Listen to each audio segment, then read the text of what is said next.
everybody. It's Moya Angela. Oh my gosh. Guys, I have had a horrible chest infection since Christmas, and I've been out of work all week. It's been hectic, but we're back for our YouTube channel video of the week. This week, we're going to talk about why I moved to London. It's about why I moved to London. Yeah, it's definitely more about why I moved away from America than why I'm in London. Well, let's just dive right into it, shall we? The first reason is because I'm Black.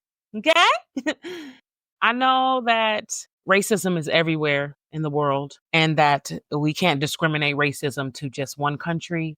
However, there's something about blatantly being able to walk down the streets and say that you don't like Black people and you're able to carry weapons that just doesn't sit well with me. And when I think about how I want to raise my family and what morals and exposure I'd like my children to be a part of, I would rather you be a closet racist than for you to just be marching down the street and be anti-Black. Also, because let's be honest, my country most haven't, but especially my country has not really done anything to make me feel like they want me there. And so I won't be there. But the main reason is because we're very vocal people. We speak our minds. We don't hold back. And so if you imagine that it's like the best and the worst all at the same time. I'm finding living in the UK, me having a voice and me not being scared to use it is the plus side. Standing up for myself and knowing what I deserve and going after it. And then on the flip side, because we're so vocal, all of us, doesn't matter what race, people just blatantly being able to show that they don't like me as a person and not being courteous about it. British folk is courteous. Y'all is courteous. There's thank yous and mites and all these things that you guys do that we don't do the same thing. So we're different people. So if there's things we don't like, everyone knows. And as much as I love that part about myself, living in a whole country of people who are the same when it comes to that, I can't really be mad at him for just saying, I don't like you because I'm very vocal on the things that I don't like, but I don't have to live there. I don't got to stay there. There is a whole world. I don't got to be in that one little vicinity where it is clear you don't want me there. So the first reason why I moved was because, let me make it very clear, me is not political. Okay. Me is a Jesus freak. I just find it really hard to be political in my country because then you're so hard on something that it still makes it a bit negative. So if I'm so hard on being Black, I also am forgetting that there's other races and other people who are deprived and underprivileged. So I just stick to what feels right in my soul. And so I don't have to be up under America's blanket. I can go somewhere else. So I've traveled to other countries. I have definitely traveled to many countries. Because of what I do, I can find work all over the world. I've lived in Germany. I've lived in Canada for a little while. I have lived in South Africa. And to be honest with you, I think for me, also what happened was I saw different ways of how life could be better. See, watch all the news and everything about America. And they just really think it is literally the lap of luxury. And sometimes the way I can describe it is a first world, third world country. You understand what I'm saying? Like this state over here may not have water to drink. And this state over here, may have spring water. It's confusing because they over here struggling to survive. And we're over here, drinking water like it just comes regular to everybody. I think with adverts and media, you guys seem to think that that's like the best place in the world to be. And I just don't necessarily agree for myself, my family, my morals, and my life. I have seen amazing things. Example, I was on tour in Tokyo with Dreamgirls. The one thing I can say about Japan, it is like an extremely thoughtful country. There's a male bathroom, there's a female bathroom, and then there's a family bathroom or a kid's bathroom. Everything is shorter and smaller and thoughtful. The subways, you get on the train and the respectful thing is to be quiet, not play your music or your radios out loud. I'm old. Ain't nobody playing no radios, but there's just a general respect for everyone. We all got off work. We're all tired. Nobody want to hear that. I love that about that country. Germany. Man, as a Black person, and there's a thing called CP time, I learned how to be on time for everything. And in that country, when you're on time, you're late. If the rehearsal starts at 8, you need to be there by 7:25. And so I really learned punctuality as a Black person in America. And y'all know good and well how hard that is for us, my people, my people, my people. And in South Africa, I learned that everything doesn't have to be fast and moving. Like, I got pleasure by simply washing my clothes in a bucket and hanging them on the line and letting the sun dry them within an hour or two. Whereas at home, I could have just thrown them in the wash and then throw them in the dryer and they would have been done in an hour or two. But here I am saving money on electricity. There's different things that I gathered from my travels. And I was just like, the thing is there's life that is a good quality life that doesn't have to be in this place that everyone seems to think is the end all be all of places to live. Now, respectfully, I understand people from certain countries like needing it as a getaway and like, I want to go to America to make something of myself. I do believe that my country grants opportunities that one can only dream of. And I am grateful that I come from that, because coming from that kind of place gives you a serious work ethic that I don't quite find in other countries. I will say that, but that can be bad for you. But at the same time, the fact that you get the option to do so, that could be good for you. So going to other countries really set me up for having a better understanding for why I don't want to be in America. But for me, also how I got out of America initially. In 2016, I moved to London. Let me first tell you how in 2012, I was doing Ghost the Musical. I booked Ghost the Musical on Broadway, and the producers were kind enough to fly us to London to see the show because it was already up and running in the West End. And we were literally in London for 48 hours. And I remember specifically saying during that time, there ain't no way you gonna get me in this city. I don't know what it was about London at that time. Maybe I was a New Yorkologist. Like nothing else mattered at that point. But when I came to visit for that little measly time, I completely judge Judy the heck out of London. But what ended up happening was when I booked Dreamgirls in 2016, 17, because it was at the end of 17 going into 2018, I started to fall madly in love with London for so many reasons. And I just decided that that is just, there's a better place for me. And so I made the move eventually. But really, it's why I moved from America. Listen, my people, my friends, they love New York City. But I personally have a love-hate relationship with New York City. Anywhere you can walk down the street and smell cookies, and then about 2 minutes later smell piss, I'm okay. That's not for me. I'm not interested in that kind of exposure. And it's not for me how not clean it is and how everyone's just on top of each other. Everyone's angry. I noticed for my personal self, I had severe anxiety when I lived in New York because I was a young Black woman living in New York. Let's just be honest, by myself. And going home at night under certain circumstances, I was always looking over my shoulder. And the reason why it's New York is because, let me make it very clear. Broadway is a street full of theaters that are the most elite theaters in the theater world when it comes to performing Broadway musicals. Broadway, there's only one place Broadway is. You have Hollywood in LA. You have Broadway in New York City. So that's the only option. If you want to be a Broadway actress, New York City is the only place you can live. Obviously, there's regional theaters and there's very outstanding theaters that are local theaters in every state and every city all over the country, but that ain't where the money is. The money is on Broadway. The money is in New York.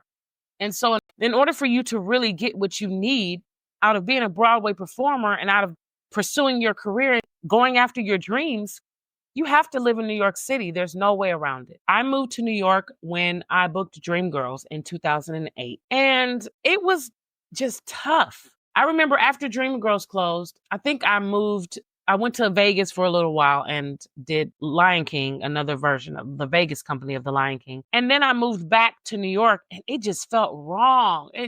It didn't feel good. And I had a dog too, so I had to deal with him being in New York and a few things. One, when you live in New York, you come home, you can't even sit on your couch like a regular person because you have to change everything you have on because you might have seen somebody poop in the seat on the subway and maybe you didn't see it, but you just can imagine if the poop is happening on the seat, then there's no telling what happened on the seat. You see the nastiest, most ridiculous things in the streets of New York. When you get home, you taking them clothes off. And so every time I had to walk my dog, I got to wipe his feet. I got to basically give him a whole bath in order for me to feel comfortable for him to be in the house. Why is that somewhere I want to be? And can you imagine raising your children in New York City? I tip my hat to every single mom, dad, auntie, uncle, anybody who's raising a child in New York City. You is the strongest person in the world. Me can't do it. Me don't want to. Like most subways in New York, they have no lifts or elevators, as we say in the morgue. So you're basically dragging kids up and down flights. I want you to throw up. You understand?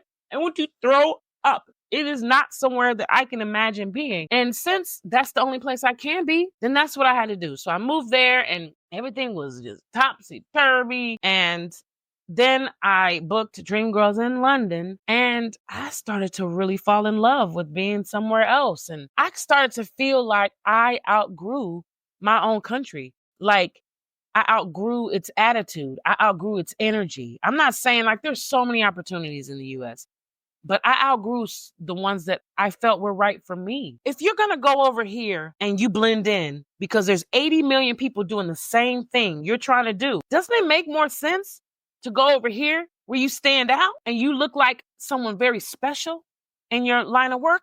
Listen, tip number one for this video, go where you stand out. Do not try to blend into the crowd because that is not what we're here for. We're here to stand out. Our time on this earth is very short. The ultimate goal is to stand out in that time that we have been put on this earth. And so for me, when I came to London for Dreamgirls, I had accomplished more in that year than I did in the whole 10 years I had been working hard in this business. And so it happened so fast. Not to mention, I was making more money in London than I was in America. It just didn't make any sense. And I'm not no, I'm not no spring chicken.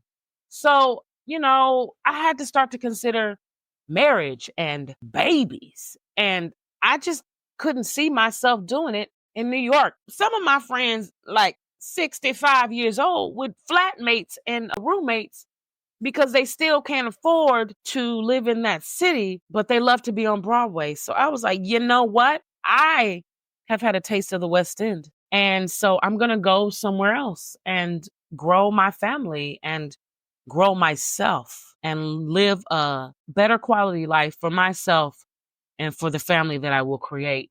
Another thing that I can really talk about is why I don't live in America is I had a taste of what it feels like to be a little bit more respected as an artist somewhere else. It's really hard. It's a really complicated thing to explain unless you've experienced it.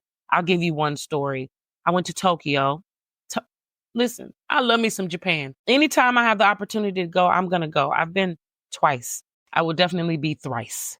Okay. When I went to Japan one time, I was playing Effie White. I was exhausted. I left after the show, headed to my hotel room, and I was with a few friends from the show. We were walking down the street, and then one of my friends was like, Moya, there's a lot of people behind us. Just turn around. I turned around. There was about 50, 60 people quietly following me down the street. Very creepy. I have to be honest. It was super de-duper creepy. But I'm also learning as a world traveler that respect in other countries is shown in a total different way. So at first I was a little creeped out. But then as I'm observing the situation, I'm realizing I didn't really sign a lot of autographs on my way out. And at home, you just kind of sign a few and keep it moving. And maybe you got one and maybe you didn't, and then you go on about your life. But in Japan, I probably should have signed everyone's autograph and took the time to speak to them. But sometimes as an artist, especially if you're a lead in the show, you have to preserve the gift. And so sometimes it's not logical and it doesn't really make sense to be outside for a certain amount of time, talking, signing autographs. It can be overwhelming after you've done such a long show. Could have been a 2-show day. You're tired and you have to save your voice because you literally have to be right back the next day for another show. So that's why I did it. But let me tell you, I turned around and I took the time to sign every one of those autographs. And I did it very emotionally. I'm a crybaby. And I cried about it because I think these are the things that we dream of. And then when they happen, maybe we push them away. We don't even realize we're in it. Like we finally make it to the dream and we're literally in the dream and we're pushing the dream away.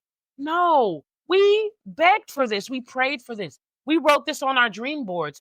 So, tip number 2, when you're in the dream, live it up because who knows when this opportunity will come around. I sometimes, as an artist, have these thoughts and visions that maybe I've already reached my peak. Like maybe me being Effie and Dreamgirls was like my peak. But I also find that maybe it was my peak over here. But if I go over here, maybe I can recreate that same love and that same energy. So when your dream is happening around you, open your eyes and look at it and pay attention to it and love on it. So that's what I did in Tokyo. And I say all of that to say, like, I feel respected in other places. I've done a gig in Slovakia, and I'm telling you, those were like the warmest, most loving people I have ever been around. And it's those kind of things that help us as performers to keep going. It drives us to keep doing what we're doing.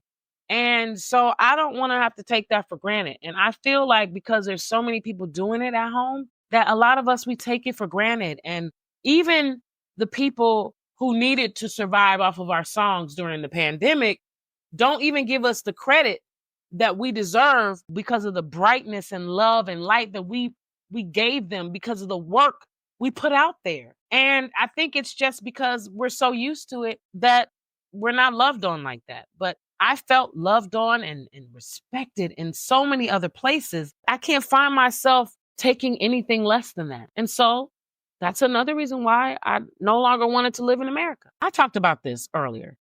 When I was in Dreamgirls in London, I made more money coming over here and filling in for Effie White than I did in my entire career at that point. Also, when I moved here permanently, I was able to actually do everything that I wanted to do.